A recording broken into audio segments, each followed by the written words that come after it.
Pemirsa, siang ini ada trending topik yang ramai sedang diperbincangkan di media sosial. Jadi Gemah, yang satu-satunya dibahas saat ini adalah soal banjir yang terjadi di Bali, pemirsa. Dalam trending pencarian di Google Trends itu ada lebih dari 20.000 pencarian. Ini adalah seputar pencari informasi di Bali. Karena terjadi banjir di beberapa wilayah yang ada di Bali. Karena 2 hari terakhir ini ada cuaca ekstrim yang terjadi di sana, mulai dari hujan lebat, angin kencang, sampai terjadi banjir. Iya pemirsa, jadi memang kalau menurut dari warga di Bali ya Valen, ini merupakan banjir bencana terbesar seumur hidup mereka ketika tinggal di Bali. Jadi pemirsa, berdasarkan data dari Badan Nasional Penanggulangan Bencana atau BNPB, terdapat 6 kabupaten dan kota di Provinsi Bali yang terdampak banjir. 6 wilayah tersebut meliputi Kota Denpasar, Kabupaten Jembrana, Gianyar, Klungkung, Badung, dan Tabanan. Banjir Bali ini melanda 123 titik dan paling banyak di Denpasar. Ada 81 titik, di Gianyar 14 titik, Karangasem 4 titik, serta beberapa lokasi di Jembrana dan Badung.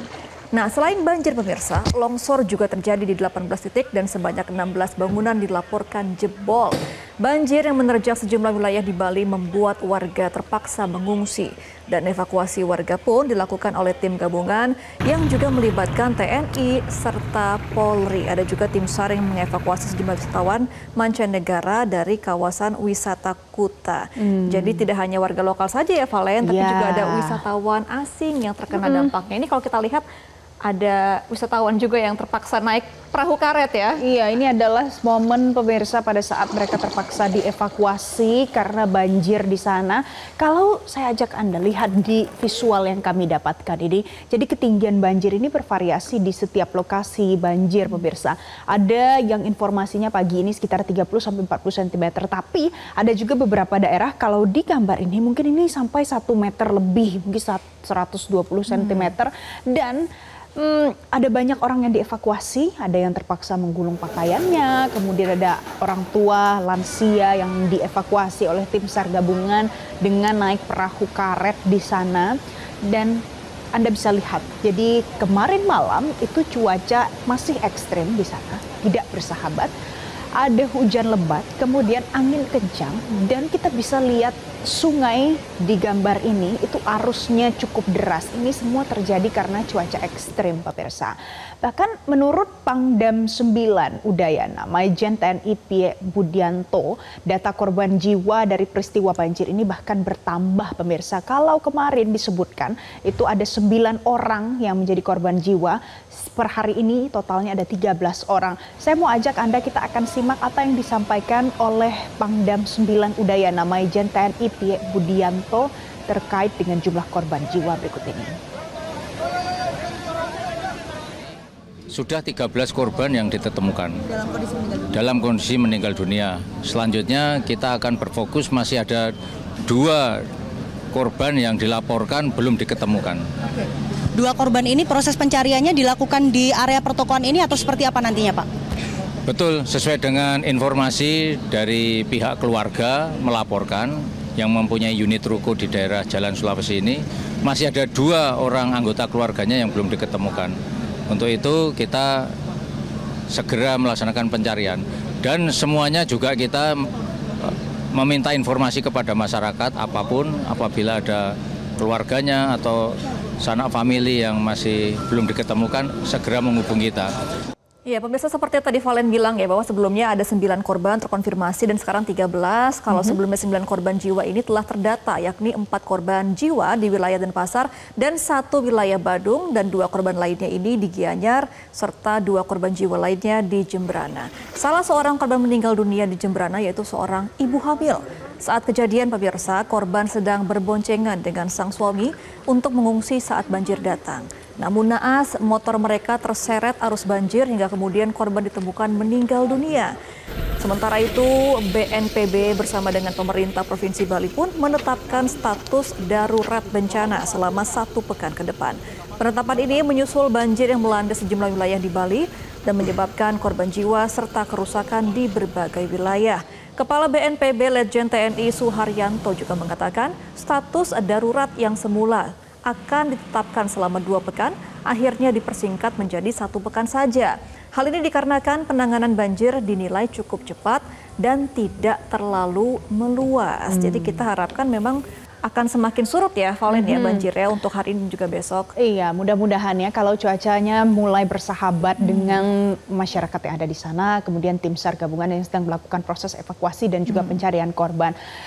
Status ini pemirsa terkait dengan darurat bencana ini diperlukan oleh masyarakat dan juga pemerintah. Ini semua supaya pemerintah pusat bisa cepat turun tangan membantu secara formal bagaimana penanganan banjir yang terjadi di Bali ini. Nah, secara keseluruhan banjir ini itu sudah berdampak kepada 202 kepala keluarga atau sekitar 620 jiwa.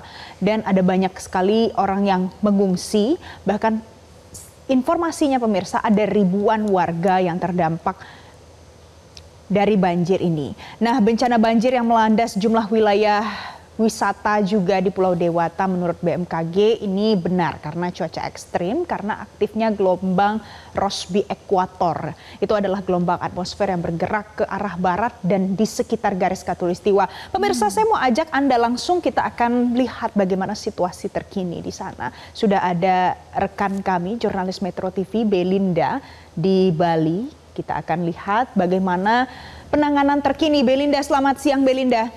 Jadi bagaimana perkembangan terkini di sana terkait dengan penanganan banjir ini, Belinda?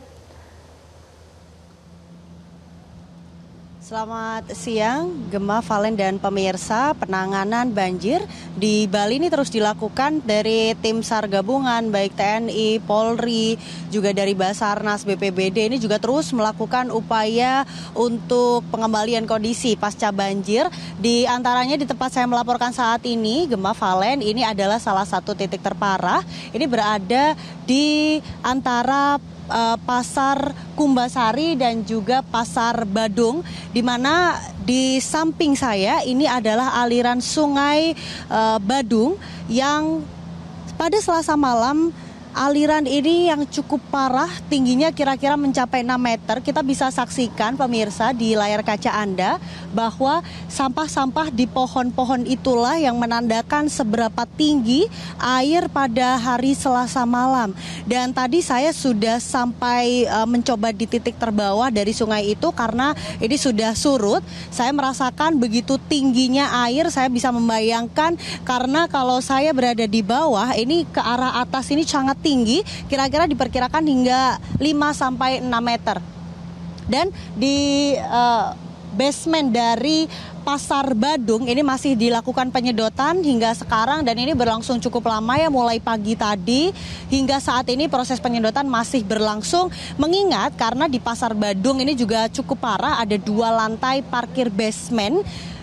Lantai 1 di basement ini sudah berhasil disedot habis dan ini adalah salah satu atau diantaranya kendaraan yang berhasil dievakuasi dari basement parkir yang ada di Pasar Badung. Ini puluhan sepeda motor ya, dan sebagian tadi saya sudah melihat sebagian masyarakat sudah mulai mengambil kendaraan mereka dan mulai membersihkan. Namun memang kita melihat sebagian besar kendaraan ini dalam kondisi mati, tidak bisa dinyalakan kembali.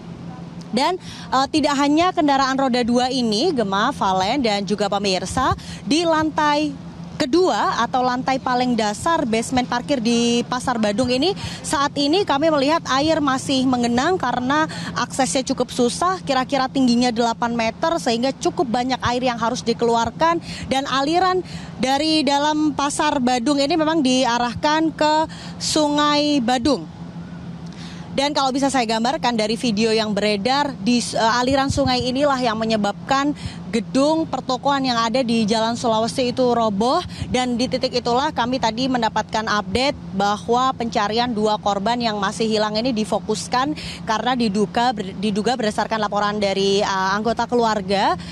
Ada anggota keluarga mereka yang hilang dan masih belum ditemukan. Ini diduga ketika kejadian mereka terjebak di bawah reruntuhan. Ini disampaikan oleh Pangdam 9 Udayana. Namun memang sampai sekarang kami masih menunggu update bagaimana proses pencarian di ruko tersebut. Karena tadi sekitar pukul 11 waktu Indonesia Tengah, ini sedang dilakukan pembongkaran total untuk ruko. Hal ini dilakukan untuk memudahkan proses pencarian. ketika bangunan sudah berhasil dirobohkan, baru nanti dari tim SAR gabungan akan melakukan proses pencarian korban. Dan juga pemirsa, saya akan update berapa jumlah korban yang kami terima. Tadi kami juga mendapatkan keterangan dari Gubernur Bali, Iwayan maksud kami ini menyebutkan bahwa terakhir data korban sekitar 14. Dan ini update terakhir ya, tadi malam sekitar pukul 22 waktu Indonesia Barat ini ada 9, per jam 11 siang tadi waktu Indonesia Tengah ini disebutkan setidaknya sudah ada 14 korban. Total keseluruhan ditemukan dalam kondisi meninggal dunia dan masih ada 2 korban lainnya yang masih dalam proses pencarian. Sementara kalau kita lihat perincian korban, ini ditemukan ada 8 di kota Denpasar, kemudian 2 korban ditemukan di Kabupaten Jembrana, 3 lainnya ada di Kabupaten Gianyar, dan 1 korban meninggal dunia di Kabupaten Badung. Hingga saat ini kita masih menunggu update, kita juga coba bergeser ke titik pencarian korban lainnya, kita akan terus update. Sementara demikian kembali ke studio. Baik, terima kasih Belinda Firda atas informasi Anda langsung dari Denpasar, Bali. Selamat kembali bertugas dan juga keselamatan di sana. Jelajahi cara baru mendapatkan informasi. Download Metro TV Extend sekarang.